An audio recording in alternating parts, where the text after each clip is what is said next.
ഈ നേപ്പാൾ എന്നുള്ളതില്ലേ, യാത്രയെ സ്നേഹിക്കുന്നവർക്കും പർവ്വതാരോഹകർക്കും മാത്രമുള്ളതല്ല കേട്ടോ. ഭക്ഷണത്തെ ഒരുപാട് ഇഷ്ടപ്പെടുന്നവർക്കും പുതിയ രുചികൾ തേടുന്നവർക്കും പറ്റിയ സ്ഥലമായിട്ട് ഈ നേപ്പാൾ.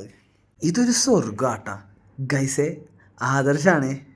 ഞാൻ ഇന്ന് ഈ നേപ്പാളിൽ എത്തിയിട്ടില്ലേ, ഇന്നേക്ക് 1 മാസം തികയേട്ടാ. ഇവരുടെ സ്നേഹം കൊണ്ട് ഇവരെനിക്ക് മുമ്പിൽ വെച്ച് നീട്ടുന്ന പല ഭക്ഷണങ്ങളും ഇപ്പോഴും എനിക്കറിയത്തില്ല കേട്ടോ, ഞാൻ കഴിച്ച ഭക്ഷണത്തിൻ്റെ പേരോ കാര്യങ്ങളൊന്നും. പക്ഷെ ഒരു കാര്യം എനിക്കറിയാം, വ്യത്യസ്ത രുചികളാണ്, ഏറെ പ്രിയപ്പെട്ടതാണ് എനിക്കുന്നത്. ഈ നേപ്പാളിലെ ഓരോ വ്യത്യസ്തങ്ങളായ ഗോത്രങ്ങളുണ്ട്. അവർക്കെല്ലാവർക്കും അവരുടേത് തനതായ രുചികളും കാര്യങ്ങളും എല്ലാം ഉണ്ട്, അവരുടേത് പ്രത്യേക കൂട്ടുകളുമെല്ലാം. അതിലെന്നാൽ കഴിയുന്നതെല്ലാം നിങ്ങളിലേക്ക് എത്തിക്കാൻ ഞാൻ പരമാവധി ശ്രമിക്കുന്നുണ്ട്. ഓൾറെഡി ഞാൻ എൻ്റെ ചാനലിൽ 4 ഫുഡ് ബ്ലോഗ് ഞാൻ ചെയ്തിട്ടുണ്ട്.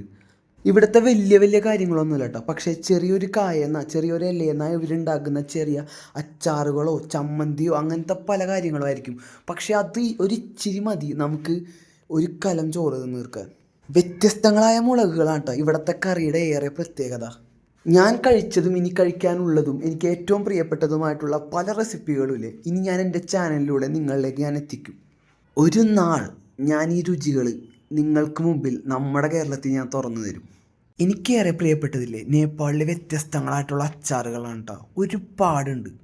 ഓൾറെഡി നമ്മുടെ ചാനലിലെ നേപ്പാളിലെ ലസ്സി, ബിരിയാണി, സ്റ്റീംഡ് മോമോ, കൊത്തേ മോമോ, അങ്ങനെ 4 ഫുഡ് ബ്ലോഗുകൾ നമ്മൾ ചെയ്തിട്ടുണ്ടേ.